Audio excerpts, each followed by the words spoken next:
എയർപോർട്ടിൽ ചെന്നിട്ട് ഇതിൻ്റെ എമിഗ്രേഷൻ പ്രോസസ്സ് പക്ഷേ ബോംബെയിലാണെന്നുണ്ടെങ്കിൽ ഭയങ്കര ക്യൂ. എന്നുവെച്ചാൽ നമ്മൾ ചിന്തിക്കുന്നതിനേക്കാൾ അപ്പുറത്തേക്കുള്ളൊരു ക്യൂ. ഇതെല്ലാം കഴിഞ്ഞ് എമിഗ്രേഷൻ കഴിഞ്ഞിട്ട് ബാഗെല്ലാം ഒന്ന് പാക്ക് ചെയ്യുന്ന സമയത്ത് ഞാൻ നോക്കുമ്പോൾ എൻ്റെ പാസ്പോർട്ട് കാണാനില്ല.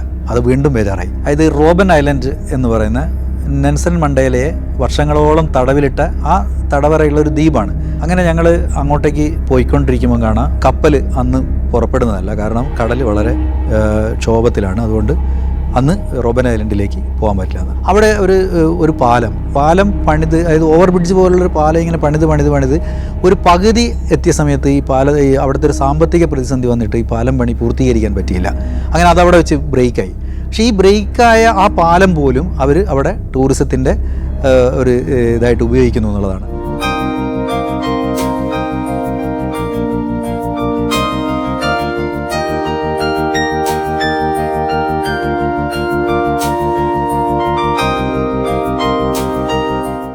ഞാൻ ജ്യോതിലാൽ, മാതൃഭൂമിയിലൊരു മാധ്യമപ്രവർത്തകനാണ്. ദക്ഷിണാഫ്രിക്കയിൽ 2016 നടത്തിയ ഒരു യാത്രയുടെ വിശേഷങ്ങളാണ് ഞാൻ നിങ്ങളോട് പങ്കുവെക്കുന്നത്. 2016 ഞാൻ അന്ന് മാതൃഭൂമി യാത്രാ മാഗസിനിൽ വർക്ക് ചെയ്യുന്നൊരു സമയമാണ്. അപ്പം മാതൃഭൂമി യാത്രാ മാഗസിനിലുള്ള ഒരാളെയും അതുപോലെ തന്നെ ഇന്ത്യയിൽ നിന്നുള്ള ഒരു 6 പത്രപ്രവർത്തകരെയും കൂടെ ദക്ഷിണാഫ്രിക്കയിലേക്ക് കൊണ്ടുവന്ന ഒരു പദ്ധതി ഉണ്ടായിരുന്നു. അതായത് അവിടുത്തെ ടൂറിസം ഡിപ്പാർട്ട്മെൻറ്റ് തയ്യാറാക്കിയ അവിടുത്തെ പ്രധാനപ്പെട്ട ടൂറിസ്റ്റ് കേന്ദ്രങ്ങളെ പരിചയപ്പെടുത്തുക, ഇവിടുത്തെ ഇന്ത്യയിലെ പത്രപ്രവർത്തകർക്ക് അവിടുത്തെ പ്രധാനപ്പെട്ട ടൂറിസ്റ്റ് കേന്ദ്രങ്ങൾ പരിചയപ്പെടുത്തുക എന്നുള്ള ലക്ഷ്യത്തോടു കൂടി അവർ നടത്തിയ ഒരു പ്രോഗ്രാമായിരുന്നു അത്. അതിൻ്റെ ഭാഗമായിട്ടാണ് എനിക്ക് ഇത്തരമൊരു യാത്രയ്ക്കൊരു അവസരം ലഭിച്ചത്. അപ്പോൾ ദക്ഷിണാഫ്രിക്ക എന്ന് പറയുന്നത് എന്നെ സംബന്ധിച്ചിടത്തോളം ഒരു ആഫ്രിക്കൻ രാജ്യം സന്ദർശിക്കുക എന്നുള്ളത് വളരെ ഒരു വല്ലാത്തൊരു മോഹമായി എത്രയോ കാലം കൊണ്ട് മനസ്സിലുണ്ടായിരുന്നതാണ്. അപ്പോൾ ഇങ്ങനൊരു അവസരം കിട്ടിയപ്പോൾ ഞാൻ വളരെയധികം സന്തോഷിച്ചു. അപ്പോൾ അങ്ങനെ അതിന് വേണ്ട പേപ്പേഴ്സുകൾ, അതായത് ഇപ്പം വിസയ്ക്ക് വേണ്ടിയിട്ടുള്ള കാര്യങ്ങൾ, ഫോട്ടോസ്, അങ്ങനെയുള്ള എല്ലാ കാര്യങ്ങളൊക്കെ എനിക്ക് വളരെ കുറഞ്ഞ സമയമേ ഉണ്ടായിരുന്നുള്ളൂ. അതായത് ഇത്തരം കാര്യങ്ങൾക്ക് ഒരുങ്ങാൻ വേണ്ടി വളരെ ചുരുങ്ങിയൊരു സമയം ഉണ്ടായിരുന്നുള്ളൂ. മാത്രമല്ല ഓഫീസിൽ നിന്നുള്ള കത്തുകൾ ഇതെല്ലാം തയ്യാറാക്കി കഴിഞ്ഞിട്ട് ഞാൻ അതിൻ്റെ ഏജൻസിക്ക് ഇതെല്ലാം അയച്ചു കൊടുത്തു കഴിഞ്ഞപ്പോഴും ഈ അവസാന നിമിഷം പോലും നമുക്ക് ഈ വിസ അടിച്ചോ ഇല്ലയോ എന്നുള്ള ഒരു കൺഫ്യൂഷൻ ഇങ്ങനെ നിലനിന്നു. പക്ഷേ അവസാനം വന്നു, അപ്പോൾ നിങ്ങൾക്ക് യാത്ര തുടങ്ങാം, നിങ്ങൾക്ക് വേണ്ടിയുള്ള കൊച്ചിയിൽ നിന്ന് ബോംബെയിലേക്കുള്ള വിമാന ടിക്കറ്റ് ഞങ്ങൾ ഉടനെ അയക്കുന്നതാണ്. മുംബൈ ടു കേപ്പ് ടൗണിലേക്കുള്ള വിമാന ടിക്കറ്റ് അവിടെ വരുമ്പോൾ തരും. അതുപോലെ തന്നെ വിസയും അവിടെ വെച്ച് തരും. കാരണം എന്ന് വെച്ച് കഴിഞ്ഞാൽ വിസയുടെ പ്രോസസ്സ് നടന്നുകൊണ്ടിരിക്കുകയാണ്. അതിൻ്റെ എന്തൊക്കെയോ സാങ്കേതികമായ ചില പ്രശ്നങ്ങൾ കാരണം ഇങ്ങനെ നീണ്ടു പോവുകയാണെന്ന് പറഞ്ഞു. അപ്പോൾ അതിൻ്റെ ഒരു ടെൻഷൻ ഉണ്ടായിരുന്നു നമുക്ക്, ഇത് ബോംബെയിൽ എത്തിയാലും നമുക്ക് പോകാൻ പറ്റുമോ എന്നുള്ളൊരു ടെൻഷനോട് കൂടിയായിരുന്നു നമ്മൾ അവിടെ നിന്ന് യാത്ര തുടങ്ങിയത്. പക്ഷെ എന്തായാലും ബോംബെയിൽ ചെന്ന് ഇറങ്ങിയപ്പോൾ തന്നെ ഇത് നടത്തുന്ന PR ഏജൻസിയുടെ തുഷ്ണ എന്ന് പറയുന്നൊരു ലേഡി ഉണ്ടായിരുന്നു. അവർ വന്നു, അവർ എന്നെ എയർപോർട്ടിൽ നിന്ന് സ്വീകരിച്ച് വന്നപ്പോൾ പോലും അവരുടെ കയ്യിലും എൻ്റെ പാസ്പോർട്ടില്ല. അപ്പോൾ അവർ പറഞ്ഞത് എപ്പോൾ വരും, ഉടനെ വരും, നിങ്ങൾ പേടിക്കേണ്ട, ബേജാറാവേണ്ട, ഇപ്പോൾ വരും എന്നൊക്കെ പറഞ്ഞിട്ട് ഞങ്ങളെയും കൂട്ടി പുറത്തേക്ക് പോയി. ഒരു മുക്കാൽ മണിക്കൂർ കഴിഞ്ഞപ്പോഴത്തേക്ക് പാസ്പോർട്ട് അതിനകത്ത് സീൽ ചെയ്ത വിസയുണ്ടായിരുന്നു. അപ്പോൾ അത് കണ്ടപ്പോൾ നമ്മുടെ ഉള്ളിലുണ്ടായ ഒരു സന്തോഷം എന്ന് പറയുന്നത് വളരെ വളരെ വലുതായിരുന്നു. അങ്ങനെ എയർപോർട്ടിലോട്ട് എയർപോർട്ടിൽ ചെന്നിട്ട് ഇതിൻ്റെ എമിഗ്രേഷൻ പ്രോസസ്സ് പക്ഷേ ബോംബെയിലാണെന്നുണ്ടെങ്കിൽ ഭയങ്കര ക്യൂ. എന്നുവെച്ചാൽ നമ്മൾ ചിന്തിക്കുന്നതിനേക്കാൾ അപ്പുറത്തേക്കുള്ളൊരു ക്യൂ. അപ്പോൾ ഇതിനകത്ത് ഇങ്ങനെ ടൈം പോകുന്നത്, കാരണം ഫ്ലൈറ്റിൻ്റെ ടൈം, എമിഗ്രേഷൻ്റെ ടൈം, ഇതെല്ലാം കൂടെ ചേർന്നിട്ട് ഒരുതരം സമയത്തിൻ്റെ ഒരു യുദ്ധം ഇങ്ങനെ നടന്നുകൊണ്ടിരിക്കുകയായിരുന്നു. അപ്പോൾ അന്നേരവും നമ്മൾ ടെൻഷനാണ്. അപ്പം ഇതെല്ലാം കഴിഞ്ഞ് എമിഗ്രേഷൻ കഴിഞ്ഞിട്ട് ബാഗെല്ലാം ഒന്ന് പാക്ക് ചെയ്യുന്ന സമയത്ത് ഞാൻ നോക്കുമ്പോൾ എൻ്റെ പാസ്പോർട്ട് കാണാനില്ല. അത് വീണ്ടും ബേജാറായി. അപ്പോഴത്തേക്ക് കൂടെ ഉണ്ടായിരുന്ന മറ്റ് പത്രപ്രവർത്തകരായ ആൾക്കാരൊക്കെ നോക്കുന്നു, എല്ലാവരും പരതുന്നു, ഈ പാസ്പോർട്ട് കാണാനില്ല. അപ്പോൾ ഞാനും വിചാരിച്ചു ഞാനിതെപ്പോൾ ഇവിടെ വെച്ചതല്ലേ ഉള്ളൂ, ഞാൻ ആകെ അങ്ങ് ഒരു വല്ലാത്ത ടെൻഷൻ. അപ്പോൾ അത് കൂടെ ഉണ്ടായിരുന്ന ഗുജറാത്തി പത്രത്തിലുണ്ടായിരുന്ന ഒരു മുകുന്ദ് സാറുണ്ടായിരുന്നു. സാറ് പറഞ്ഞു അതാ പാസ്പോർട്ട് അത് അവിടെ എന്ന് പറഞ്ഞു. അപ്പോൾ ഇതിനകത്ത് എമിഗ്രേഷൻ്റെ ഇടയിലുണ്ടായിരുന്നൊരു മേശയ്ക്കടിയിലോട്ട് ഈ പാസ്പോർട്ട് പോയി വീണ് കിടക്കുന്നുണ്ടായിരുന്നു. അങ്ങനെ അതെടുത്തപ്പോൾ വീണ്ടും ഒന്ന് റിലാക്സായി. അങ്ങനെ വിമാനത്തിലോട്ട് കയറുന്നു. ആ വിമാനം നേരെ ദുബായിൽ ചെന്നിറങ്ങുന്നു. ദുബായിൽ നിന്ന് പിന്നെ കുറഞ്ഞ 2 മണിക്കൂർ ലേ ഓവർ ടൈം ഉണ്ടായിരുന്നു. അത് കഴിഞ്ഞ് വീണ്ടും അടുത്ത ഫ്ലൈറ്റിൽ കേപ്പ് ടൗണിലേക്കുള്ള ഫ്ലൈറ്റ് കയറി. അപ്പോൾ അതിനകത്ത് രാത്രിയായിരുന്നു ആ വിമാനത്തിനകത്ത് പോയിക്കൊണ്ടിരുന്നത്. അങ്ങനെ പോയി പിറ്റേന്ന് ഒരു 10-11 മണിയോടുകൂടി കേപ്പ് ടൗണിൽ ലാൻഡ് ചെയ്തു. അങ്ങനെ കേപ്പ് ടൗണിൽ ലാൻഡ് ചെയ്ത സമയത്ത് അവിടെ ഈ പറഞ്ഞ ആഫ്രിക്കൻ ടൂറിസത്തിൻ്റെ ബന്ധപ്പെട്ട ഉദ്യോഗസ്ഥന്മാർ, ഒരു ഗൈഡ്, ഡ്രൈവർ ഒക്കെ ആയിട്ട് നമ്മളെ കാത്തിരിക്കുന്നുണ്ടായിരുന്നു. അങ്ങനെ അവിടുത്തെ എമിഗ്രേഷനും കൂടെ കഴിഞ്ഞ് അവരുടെ വണ്ടിയിലോട്ട് കയറിയപ്പോഴത്തേക്ക് നമുക്ക് അടുത്ത ഒരു കടമയും കൂടെ, കാരണം നമ്മൾ കേപ്പ് ടൗണിലെത്തി എന്നുള്ളത്. അപ്പോൾ നമ്മൾ കേപ്പ് ടൗണിലെത്തിയിട്ട് അവരുടെ ഒരു ടൊയോട്ടയുടെ ഒരു വണ്ടിയായിരുന്നു ഞങ്ങളെ കൂട്ടാൻ വേണ്ടി വന്നിരുന്നത്. ആ വണ്ടി കയറി വണ്ടി ഇങ്ങനെ പോയിക്കൊണ്ടിരിക്കുമ്പോൾ തന്നെ ഈ നമ്മൾ കേപ്പ് ടൗണിൻ്റെ ഭംഗി ഇങ്ങനെ ആസ്വദിച്ചുകൊണ്ടാണ് കടന്നു പോകുന്നത്. അപ്പോൾ എൻ്റെ മനസ്സിൽ അതുവരെ ഉണ്ടായിരുന്നൊരു ആഫ്രിക്ക, അപ്പോൾ നമ്മൾ കേട്ടിട്ടുണ്ടല്ലോ, അതായത് നമ്മൾ പഠിക്കുന്ന കാലം മുതലേ പറയുന്നുണ്ട് ആഫ്രിക്ക എന്ന് പറഞ്ഞാൽ ഒരു ഇരുണ്ട ഭൂഖണ്ഡമാണെന്നുള്ളതാണ്. പക്ഷേ കേപ്പ് ടൗണിലൂടെ ഇങ്ങനെ കടന്നു പോകുമ്പോൾ തന്നെ സത്യത്തിൽ ഇതാണോ ഇരുണ്ട ഭൂഖണ്ഡം, ഇത് എത്ര സുന്ദരമായ സ്ഥലമാണ്, അല്ലെങ്കിൽ എന്ത് വൃത്തിയുള്ളൊരു സ്ഥലമാണ് എന്നിങ്ങനെ ഒരു അത്ഭുതത്തോടു കൂടിയാണ് ഈ കേപ്പ് ടൗണിൻ്റെ ഓരോ തെരുവുകളും നമ്മളിങ്ങനെ കടന്നു പോയിക്കൊണ്ടിരിക്കുന്നത്. അപ്പോൾ മാത്രമല്ല കെട്ടിടങ്ങൾക്കൊക്കെ വളരെ ഭംഗി, നല്ല കളർ സെൻസോട് കൂടി ഉള്ള പെയിൻറ്റിങ്ങുകൾ, ചെറിയ ചെറിയ വീടുകൾ, ഒരു യൂറോപ്യൻ നഗരത്തിൻ്റെ ഭംഗിയുള്ള ഒരു സ്ഥലമാണ് കേപ്പ് ടൗൺ എന്ന് പറയുന്ന സിറ്റി.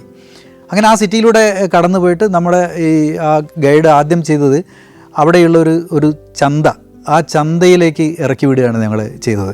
അപ്പോൾ അതിൻ്റെ പേര് നൈബർഹുഡ് മാർക്കറ്റ് എന്നാണ്. ഈ നൈബർഹുഡ് മാർക്കറ്റിൽ ഇറക്കി വിട്ടിട്ട് ഗൈഡും ഡ്രൈവറും ഒരാൾ തന്നെയായിരുന്നു, ഗയാൽ എന്നായിരുന്നു അദ്ദേഹത്തിൻ്റെ പേര്.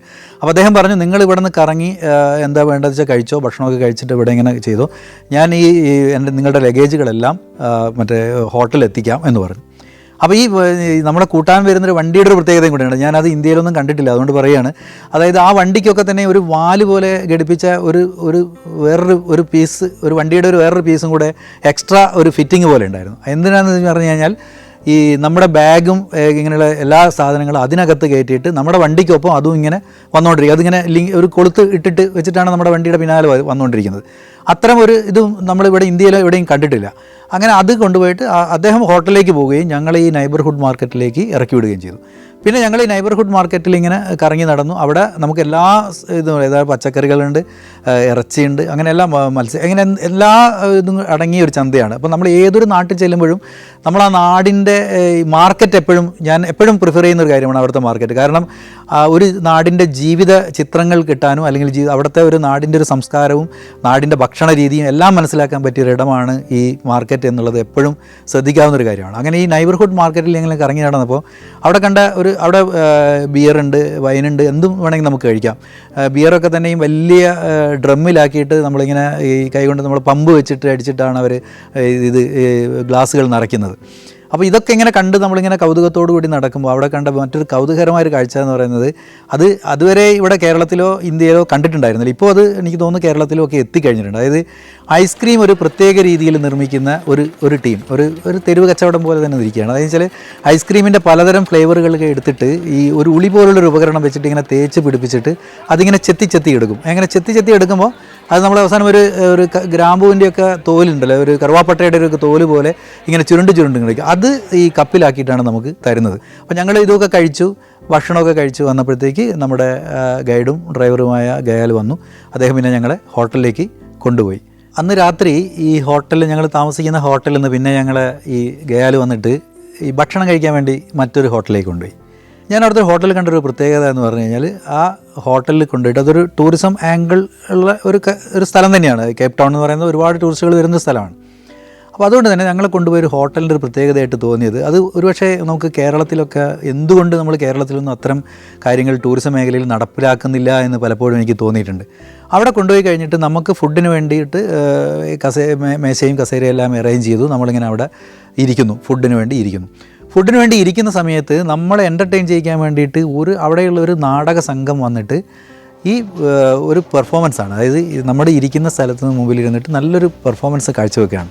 ഈ പെർഫോമൻസിൻ്റെ ഒരു പ്രത്യേകത എന്ന് പറയുന്നത്, കേപ്പ് ടൗണിൻ്റെ ആ നഗരത്തിൻ്റെ ചരിത്രവും നഗരത്തിൻ്റെ പഴയ ചരിത്ര സംഭവങ്ങളും ഒക്കെ ഈ സ്കിറ്റുകൾ രൂപത്തിൽ, നാടക രൂപത്തിൽ, പാട്ടിൻ്റെ രൂപത്തിൽ ഇങ്ങനെ അവതരിപ്പിക്കുന്ന ഒരു മനോഹരമായ ഒരു കാഴ്ച വിരുന്നായിരുന്നു അന്ന് അവിടെ ഉണ്ടായിരുന്നത്. അപ്പോൾ ഒപ്പം നമ്മൾ ഭക്ഷണം കഴിക്കുന്ന, അല്ലെങ്കിൽ ഭക്ഷണത്തിൻ്റെ വിരുന്നിനൊപ്പം ഈ കാഴ്ച വിരുന്നും കൂടി ആകുമ്പോഴത്തേക്ക് നമ്മളെ മനസ്സ് നിറയുന്നു. നമുക്ക് ആ കേപ്പ് ടൗണിനെക്കുറിച്ച് നമ്മളറിയാതെ കേപ്പ് ടൗൺ എന്താണ്, അല്ലെങ്കിൽ കേപ്പ് ടൗണിൻ്റെ ആ ഒരു പ്രത്യേകതകളൊക്കെ നമ്മുടെ ഉള്ളിൽ ഇങ്ങനെ നിറയുന്ന ഒരു അനുഭവമായിരുന്നു അത് സത്യത്തിൽ ഇവിടെ ഇപ്പോൾ കേരളത്തിൽ വരുന്ന ഒരു സഞ്ചാരിക്ക്, ഇങ്ങനെ വരുന്ന സഞ്ചാരിക്ക് ആ ഹോട്ടലിൽ ഇതുപോലെ തന്നെ ഇപ്പോൾ കേരളത്തിൻ്റെ ചരിത്രം, അല്ലെങ്കിൽ കേരളത്തിൻ്റെ ആ പഴയ കാലത്ത് എന്തൊക്കെ കലാരൂപങ്ങൾ ഉണ്ടായിരുന്നു, ഇത്തരം കാര്യങ്ങളൊക്കെ പരിചയപ്പെടുത്തുന്നത് ഈ രീതിയിലായി കഴിഞ്ഞാൽ വളരെ നല്ലതായിരിക്കും. ഒരു ഗൈഡ് പറയുന്ന വിരസമായ സംഭാഷണങ്ങളെക്കാൾ എത്രയോ മനോഹരമാണ് ഈ നാടകത്തിലൂടെയും സ്കിറ്റിലൂടെയും അവതരിപ്പിക്കുമ്പോൾ നമുക്ക് കിട്ടുന്നത്.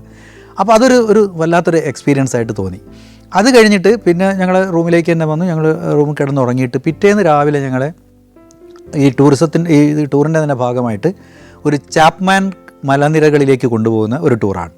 ആ ടൂറിൻ്റെ പ്രത്യേകത എന്ന് പറയുന്നത്, ആ ടൂറിൽ നമ്മളെ കൊണ്ടുപോകാൻ വന്ന കൂടുതൽ ആൾക്കാരും ഒരു വെള്ളക്കാർ, അത് സത്യത്തിൽ നമ്മൾ ആഫ്രിക്കയിൽ ചെല്ലുമ്പം വെള്ളക്കാരെയല്ലല്ലോ പ്രതീക്ഷിക്കുന്നത്, കാരണം ആഫ്രിക്കൻ.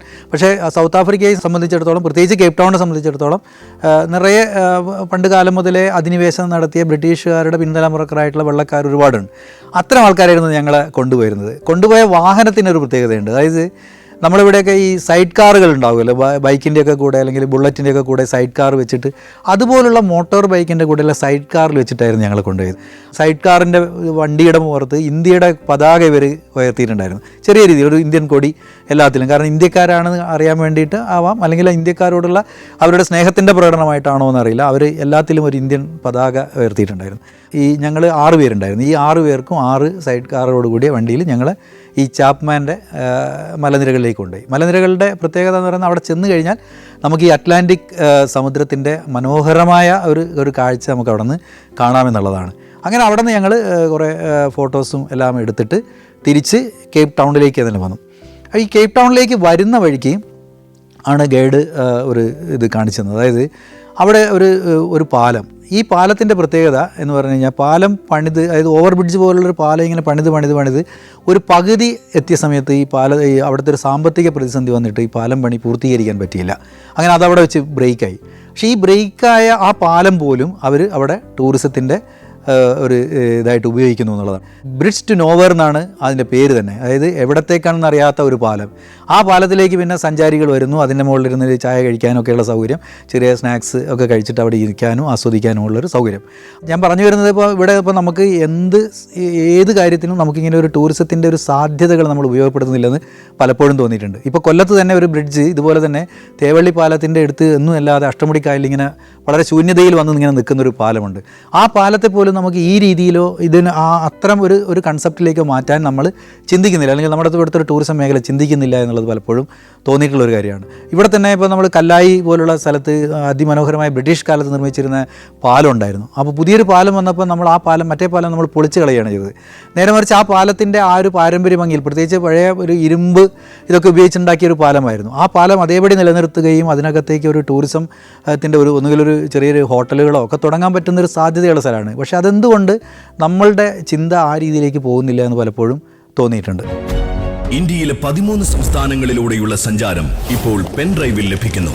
ചരിത്രവും ഐതിഹ്യങ്ങളും യഥാർത്ഥ ജീവിതവും ഒത്തുചേരുന്ന ഇന്ത്യൻ കാഴ്ചകളുടെ ഈ അസുലഭ ശേഖരം സ്വന്തമാക്കാൻ 9995 444 222 എന്ന നമ്പറിലേക്ക് ഇന്ത്യ എന്ന് SMS ചെയ്യൂ.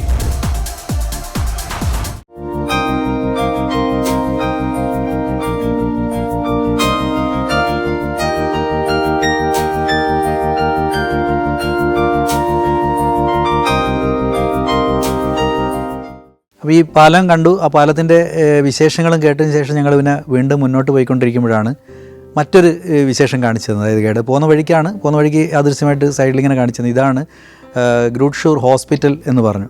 ആ ഹോസ്പിറ്റലിനൊരു പ്രത്യേകതയും കൂടെ പുള്ളി പറഞ്ഞപ്പോഴാണ് അത് വളരെ അത്ഭുതത്തോടു കൂടി. കാരണം എന്ന് വെച്ചാൽ ലോകത്ത് തന്നെ ആദ്യമായിട്ട് ഹൃദയമാറ്റ ശസ്ത്രക്രിയ നടത്തിയ ഹോസ്പിറ്റലാണത്. ക്രിസ്ത്യാൻ ബെർണാഡ് എന്ന് പറയുന്ന ഡോക്ടർ 1967 ഡിസംബർ 3 അങ്ങനെ ഒരു ചരിത്ര പ്രസിദ്ധമായ ഒരു ശസ്ത്രക്രിയ അവിടെ നടത്തുന്നത്. അത് വിജയകരമായ ശസ്ത്രക്രിയയാണെന്ന് ചോദിച്ചാൽ അല്ല, എങ്കിൽ പോലും അതിൻ്റെ ഒരു തുടക്കം എന്നുള്ള രീതിയിൽ അതിന് ചരിത്രത്തിൽ, ഒരു വൈദ്യശാസ്ത്ര ചരിത്രത്തിൽ വളരെയധികം പ്രാധാന്യമുണ്ട്. ഡിസംബർ 3 നടത്തിയ ശസ്ത്രക്രിയയ്ക്ക് ശേഷം ഒരു 10-18 ദിവസം കഴിഞ്ഞപ്പോൾ ആ രോഗി മരിച്ചു. ന്യൂമോണിയോ എങ്ങാണ്ട് ബാധിച്ചിട്ട് ആ രോഗി മരിച്ചു. പക്ഷെ എങ്കിൽ പോലും അതൊരു തുടക്കമായിരുന്നു. അങ്ങനെ ആ ഹോസ്പിറ്റലൊക്കെ കണ്ട് അപ്പോൾ നമുക്ക് ഈ ആഫ്രിക്കയെക്കുറിച്ചുള്ള ധാരണകൾ ഇങ്ങനെ വീണ്ടും ഇങ്ങനെ മാറിക്കൊണ്ടിരിക്കുകയാണ്. കാരണം ഇരുണ്ട ഭൂഖണ്ഡം എന്നൊക്കെ പറഞ്ഞ് നമ്മൾ കേട്ടിരുന്നത് അങ്ങനെയൊന്നും അല്ല, അതിനേക്കാളൊക്കെ എത്രയോ പുരോഗതിയുള്ളൊരു രാജ്യം തന്നെയാണെന്നൊക്കെയുള്ളൊരു ധാരണ നമ്മുടെ മനസ്സിലേക്ക് വരികയാണ്. അപ്പോൾ അങ്ങനെ ആ യാത്ര ഇങ്ങനെ തുറന്നിട്ട് നമ്മൾ പോയത് സീലിനെ കാണാൻ വേണ്ടിയിട്ട്, സീൽ എന്ന് പറയുന്ന സമുദ്രത്തിലെ ഈ സമുദ്രജീവിയെ കാണാൻ വേണ്ടിയിട്ടുള്ളൊരു യാത്രയായിരുന്നു. അങ്ങനെ ചെന്നു. നമ്മൾ ആ ഒരു തുറമുഖത്തുനിന്ന് ഒരു ചെറിയ കപ്പൽ, ഒരു സഞ്ചാരികളെ കൊണ്ടുപോകുന്ന വലിയ കപ്പലല്ല എങ്കിലും കുഴപ്പമില്ല. പക്ഷേ എന്താ വെച്ചാൽ അറ്റ്ലാന്റിക് എപ്പോഴും ഇങ്ങനെ ഈ ഇളകി മറിഞ്ഞുകൊണ്ടിരിക്കുന്ന ഒരു ഏരിയയായിരുന്നു ആ സ്ഥലത്ത്. കപ്പലിൽ ബാലൻസ് ചെയ്ത് നിൽക്കുക എന്ന് പറയുന്നത് തന്നെ വളരെ സാഹസം പിടിച്ചൊരു പരിപാടി. അപ്പം ക്യാമറയൊക്കെ തൂക്കി നമ്മളിങ്ങനെ 2 കാലും ഇങ്ങനെ ബാലൻസ് ചെയ്ത് ഇങ്ങനെ നിൽക്കുകയാണ്. അപ്പോൾ ഞാൻ നേരത്തെ പറഞ്ഞ മുകുന്ദ് എന്ന് പറയുന്ന സാറുണ്ട്, അദ്ദേഹം മറാഠി പത്രത്തിലായിരുന്നു. അപ്പോൾ അദ്ദേഹത്തിൻ്റെ കയ്യിൽ അദ്ദേഹം വളരെ കൗതുകത്തോടു കൂടി ഞങ്ങളൊക്കെ കാണിച്ചു തന്നിരുന്ന ഒരു പുതിയൊരു മൊബൈൽ ഫോൺ കൊണ്ടുവന്നു. അതായത് 69,000 രൂപ കൊടുത്ത് മേടിച്ചാണ് എന്നൊക്കെ പറഞ്ഞ് പുള്ളി എല്ലാവരെയും കാണിച്ചു. കാരണം ഈ ആഫ്രിക്കൻ യാത്രയ്ക്ക് വേണ്ടി മാത്രം കൊണ്ടുവന്ന മൊബൈലാണ്, ഇതിനകത്ത് എനിക്ക് വീഡിയോ എടുക്കണം, ഫോട്ടോ എടുക്കണം എന്നൊക്കെ പറഞ്ഞ് ഇങ്ങനെ വളരെ ഇതായിട്ട് പറഞ്ഞിരിക്കുക. അപ്പോൾ പെട്ടെന്ന് ഈ കപ്പലിങ്ങനെ ഈ സീലുള്ള സ്ഥലത്തേക്ക് സമുദ്രത്തിൻ്റെ അന്തർഭാഗത്തിലേക്ക് മെല്ലെ ഇങ്ങനെ പോയിക്കൊണ്ടിരിക്കുമ്പോൾ പെട്ടെന്ന് കപ്പലുള്ള ആൾക്കാർ പറഞ്ഞു എല്ലാവരും ഇരിക്കണം, അല്ലെങ്കിൽ നിൽക്കുന്ന സ്ഥലത്തേക്ക് ഇരിക്കണം. കാരണം വെച്ചാൽ കപ്പൽ വല്ലാതെ ഉലയാൻ സാധ്യതയുള്ള ഒരു തിര വരുന്നുണ്ടായിരുന്നു. അപ്പോൾ ഞാൻ ഇങ്ങനെ കാലൊക്കെ ഇങ്ങനെ ബാലൻസ് ചെയ്തിങ്ങനെ നിൽക്കുന്നു. മുകുന്ദ് സാറ് പെട്ടെന്ന് ഇരിക്കാൻ നോക്കുമ്പോഴത്തേക്ക് പുള്ളിയുടെ കയ്യിൽ നിന്ന് ഈ മൊബൈൽ വഴുതി വെള്ളത്തിലിട്ട് പോയി. അങ്ങനെ 69,000 രൂപ അവിടെ വെച്ച് വെള്ളത്തിലായ ഒരു അനുഭവം കൂടെ ഉണ്ടായിരുന്നു. അപ്പോൾ അത് കഴിഞ്ഞ് നമ്മൾ ഇങ്ങനെ പോകുമ്പോൾ കുറേ അങ്ങോട്ട് നിന്നുകൊണ്ട് പാറമേലിങ്ങനെ നിറയെ ഒരു സീല് കിടക്കുക. പക്ഷേ നമുക്ക് സത്യത്തിൽ ഈ പാറ കണ്ടു കഴിഞ്ഞാൽ ഇത് പാറയാണോ സീലാണോ എന്ന് മനസ്സിലാവില്ല. കാരണം അത്രയ്ക്ക് മനോഹരമായി ഇങ്ങനെ അടുക്കി വെച്ച മാതിരി സീലുകൾ ഇങ്ങനെ കൂട്ടത്തോടെ ഇങ്ങനെ കിടക്കുന്ന ഒരു മനോഹരമായ കാഴ്ചയായിരുന്നത്. അങ്ങനെ അതും കണ്ട് കഴിഞ്ഞ് ഇങ്ങോട്ട് വീഴുമ്പോഴത്തേക്കും പെട്ടെന്ന് അവിടുത്തെ കാലാവസ്ഥ മാറുന്നു. അതായത് അവിടുത്തെ ഒരു പ്രത്യേകതയാണ് തന്നെ അവർ പറയുന്നത്. ഇങ്ങനെ ചിലപ്പം നമ്മൾ പ്രതീക്ഷിക്കാതെ ഇങ്ങനെ കാലാവസ്ഥ മാറിക്കൊണ്ടിരിക്കുന്നത്. ചിലപ്പോൾ മഴ വരും, കാറ്റ് വരും. അത് എപ്പോഴും ആർക്കും പ്രവചിക്കാൻ പറ്റാത്ത രീതിയിലുള്ളതാണ് ഈ അറ്റ്ലാന്റിക്കിൻ്റെ ആ ഒരു ഏരിയയിലുള്ള കാലാവസ്ഥയുടെ ഒരു പ്രതിഭാസം എന്ന് പറയുന്നത്.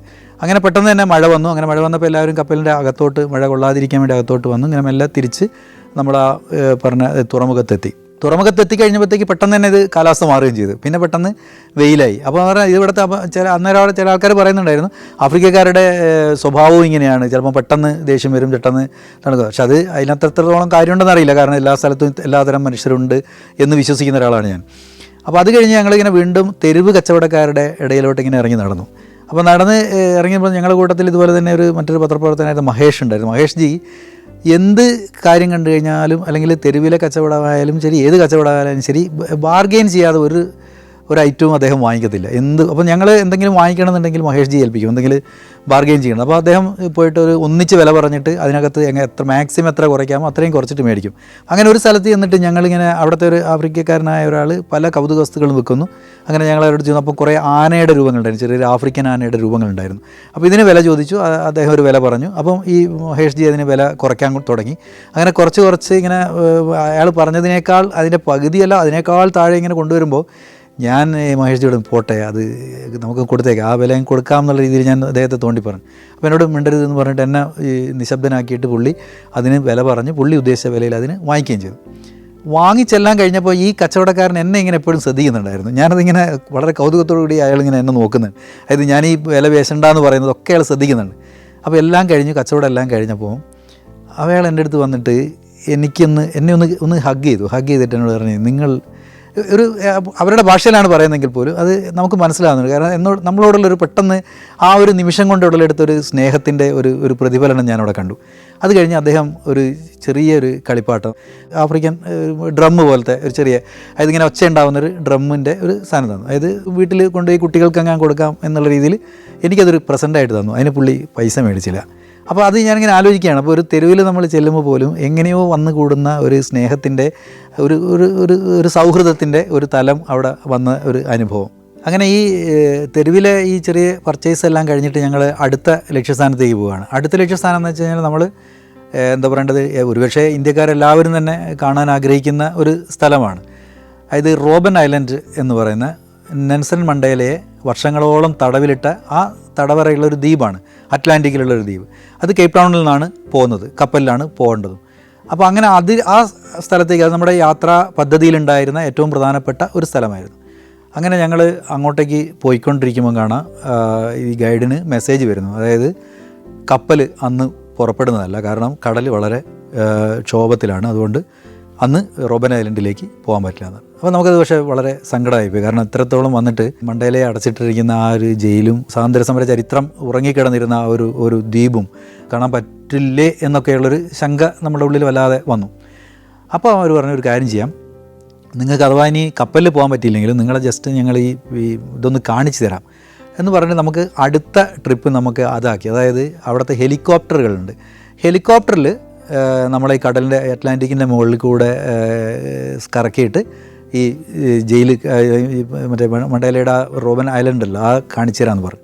അങ്ങനെ ഞങ്ങൾ എല്ലാവരെയും കൂടെ കൊണ്ടുപോയിട്ട് ഈ ഹെലികോപ്റ്ററിലേക്ക് തന്നെ നമ്മളെ കയറ്റുന്നതൊക്കെ വളരെ കൗതുകമുള്ളതാണ്. കാരണം നമ്മളെല്ലാം എഴുതി ഒപ്പിട്ട് കൊടുക്കണം. അതായത് എല്ലാ റിസ്ക്കും തയ്യാറാണെന്നൊക്കെ പറഞ്ഞ് എഴുതി ഒപ്പിട്ട് കൊടുത്തിട്ട് നമ്മളെ ഇതിനകത്തോട്ട് കയറുമ്പോൾ നമ്മുടെ വെയിറ്റ്, അതിനകത്തുള്ള മറ്റ് സഞ്ചാരികളുടെ വെയിറ്റ് എല്ലാം രേഖപ്പെടുത്തിയിട്ടാണ് നമ്മളെ ഹെലികോപ്റ്ററിനകത്തോട്ട് കയറ്റുന്നത്. അങ്ങനെ ഹെലികോപ്റ്ററിൽ കയറ്റി കഴിഞ്ഞാൽ അത് നല്ലൊരു എക്സ്പീരിയൻസ് ആയിരുന്നു. കാരണം വെച്ചാൽ ഹെലികോപ്റ്ററിൽ നമ്മൾ പോകുമ്പോൾ ഈ പൈലറ്റുമാർക്ക് വളരെ നമ്മളെ ഒന്ന് പേടിപ്പിക്കുക എന്നുള്ളൊരു ഉദ്ദേശവും നമുക്കൊരു കൗതുകം ഉണ്ടാക്കുക എന്നുള്ള ഉദ്ദേശമൊക്കെ അവരുടെ മനസ്സിലുണ്ട്. അപ്പോൾ അവരിങ്ങനെ പറന്നുകൊണ്ടിരിക്കുന്ന ഹെലികോപ്റ്റർ ചിലപ്പോൾ ഒന്നിങ്ങനെ ഒന്ന് ചരിക്കും, ചിലപ്പോൾ ഒന്ന് താഴോട്ട് കൊണ്ടുവരും, പിന്നെ ഒന്ന് മേലോട്ട് പോകും. ഇങ്ങനെ ഈ രീതിയിൽ നമുക്ക് ഒരു ത്രില്ല്, ഒരു സാഹസികതയുടെ ഒരു ത്രില്ല് നമ്മൾ അനുഭവിപ്പിക്കുന്ന രീതിയിലായിരുന്നു ആ ഹെലികോപ്റ്റർ റൈഡ് എന്ന് പറയുന്നത്. അങ്ങനെ ഹെലികോപ്റ്റർ റൈഡിൽ കൊണ്ടുപോയിട്ട് നമുക്ക് ഇത് കാണിച്ചത്, ഇതാണ് ആ റോബൻ ഐലൻഡ് എന്ന് പറഞ്ഞിട്ട് മേളിൽ കൂടെ ആകാശത്തിൽ ഒരു ആകാശ ദൃശ്യം, ഈ റോബൻ ഐലൻഡിൻ്റെ ഒരു ആകാശ ദൃശ്യം നമുക്ക് കാണിച്ചു തന്നു.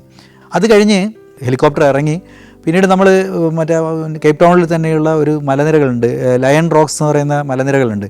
അതിൻ്റെ മുകളിലേക്ക് പോയി.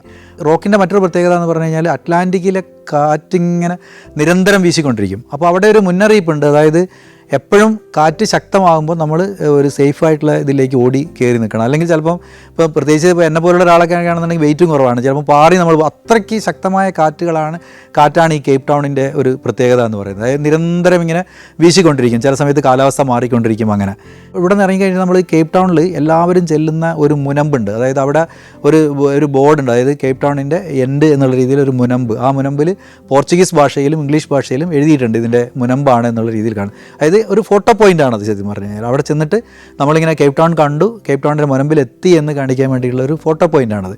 അതുപോലെ തന്നെ അവിടെ കണ്ട മറ്റൊരു കേപ്പ് ടൗണിൽ തന്നെ കണ്ടൊരു മറ്റൊരു പ്രത്യേകത, വർഷങ്ങൾക്ക് മുമ്പ് തന്നെ അവിടെ കേബിൾ കാർ ഉണ്ടായിരുന്നു എന്നുള്ളതാണ്. അതും ഒരു അത്ഭുതമായിരുന്നു. കാരണം ആ കേബിൾ കാർ വർഷങ്ങൾക്ക് മുമ്പുണ്ടായിരുന്നത് കാലഹരണപ്പെട്ടിട്ട് താഴെ സൂക്ഷിച്ച് വെച്ചിട്ടുണ്ട്. ഞങ്ങൾ പോയത് പുതിയ കാലത്തിനനുസരിച്ച് ഉണ്ടാക്കിയ ഒരു കേബിൾ കാറിലായിരുന്നു. ആ കേബിൾ കാർ നമ്മളിങ്ങനെ ഒരു ടേബിൾ ടോപ്പ് മൗണ്ടൻസ് ആണ് അവിടെ മുഴുവനുള്ളത്, ടേബിൾ ടോപ്പ് മൗണ്ടൻസ് ആണ്. ഈ മൗണ്ടൻസിൻ്റെ മുകളിലേക്ക് കേബിൾ കാറിൽ പോകുമ്പോൾ ആ കേബിൾ കാർ തന്നെ ഇങ്ങനെ വട്ടം ചുറ്റിക്കൊണ്ടിരിക്കുക. നമ്മൾ കയറിയിരിക്കുന്ന കേബിൾ കാർ തന്നെ ഇങ്ങനെ വട്ടം ചുറ്റി നമുക്ക് ആ അറ്റ്ലാന്റിക്കിൻ്റെ എല്ലാ ഭാഗങ്ങളും കാണത്തക്ക രീതിയിലാണ് അതിൻ്റെ ഒരു സംവിധാനം. അതിനകത്തേക്ക് ഒരു കേബിൾ കാറിൽ തന്നെ ഒത്തിരി യാത്രക്കാരെ കയറ്റും. ഒരു കേബിൾ കാർ അങ്ങോട്ട് പോകുമ്പോൾ മറ്റൊരു കേബിൾ കാർ ഇങ്ങോട്ട് തിരിച്ചും വന്നുകൊണ്ടിരിക്കും. ഇങ്ങനെ പോകുന്ന ഒരു സഞ്ചാരികളുടെ നിരന്തരമായ ഒരു പ്രയാണത്തിൻ്റെ ഒരു മുനമ്പും കൂടിയാണ് ഈ കേപ്പ് ടൗൺ എന്ന് പറയുന്ന അതിൻ്റെ ആ എൻഡ് പോയിൻ്റ് എന്ന് പറയുന്നത്. അത് കഴിഞ്ഞ് കേപ്പ് ടൗണിൽ ഞങ്ങൾ കണ്ട മറ്റൊരു നല്ലൊരു വെച്ചാൽ മനസ്സിലെപ്പോഴും തങ്ങി നിൽക്കുന്ന ഒരു അനുഭവം എന്ന് പറയുന്നത്, കുഞ്ഞൻ പെൻഗിനുകളുണ്ട് അവിടെ. അതായത് അറ്റ്ലാന്റിക്കിൽ സാധാരണ നമ്മൾ പെൻഗിൻ്റെ വലിയ രൂപങ്ങളെയാണ്, അല്ലെ വലിയ ജീവികളെയാണ് കാണുന്നത്. പക്ഷേ കേപ്പ് ടൗണിലും ഈ പറഞ്ഞ പെൻഗിനുകൾ ഉണ്ട്. പക്ഷെ അത് കുഞ്ഞൻ പെൻഗിനുകളാണ്. ഒരു 2 അടി 3 അടി ഉയരം മാത്രമുള്ള വസിക്കുന്ന ഒരു ആവാസ വ്യവസ്ഥയുള്ളൊരു സ്ഥലമുണ്ട്.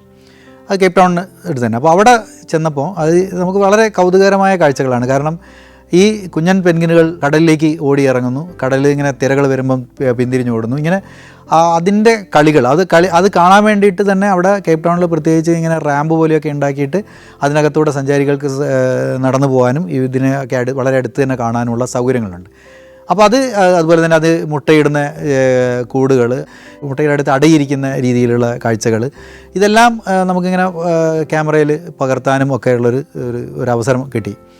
അപ്പോൾ ഇത് ഇങ്ങനെ ഒരു കുഞ്ഞൻ ഈ പെൻഗിനുണ്ട് എന്നുള്ളത് പോലും ഞാൻ സത്യത്തിൽ അവിടെ ചെന്നതിന് ശേഷമാണ് അങ്ങനെ അതിൻ്റെ അത്തരമൊരു ജൈവ ഒരു ആവാസ വ്യവസ്ഥയെക്കുറിച്ചും ഒക്കെ മനസ്സിലാക്കുന്നത്.